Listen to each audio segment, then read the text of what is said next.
Ассаламағалейкум, құрметті отандастар деп қойын ба? Қалдарыңыз қалай? Осылай міне. Машина жуасын, көлік жуасын. Барлықтарыңызды солай шере, көлік жуасын артынан жаңбыр жауады. Енді уже жуудан шаршадық, шыны керек. Құр сүртіп атым бар. Міне бүкіл көлікті құр сүрте салдым сыртынан. Жуып шаршадым уже. Жуып тап-таза жылтыратып қоясың. Тура сол күн жаңбыр жауады ғой. Әрине болған. Ашуланып нетпейсің ғой, енді ашуланбайсың ғой. Бұл Алланың заңдылығы. Табиғат құбылысы Алланікі. Бұл да бір сынақ қой біз үшін. Көлігіңді жуғаннан кейін сразу жаңбыр жауы. Бұл сынақ. Терпение. Сабырлығымызды тексеріп атқан шығар мүмкін.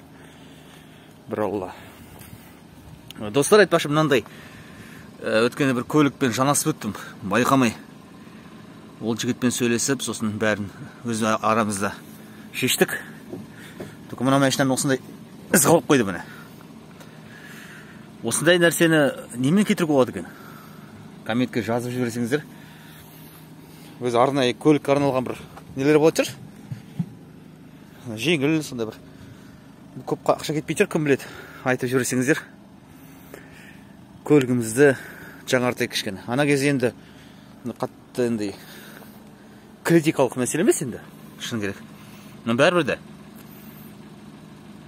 Машинаны тап-тазалап жуғаннан кейін сыртынан қарап тұрсаң болған осы жер ерекше көрініп тұрады екен, жаман бол. Сол. Ой, Аллай.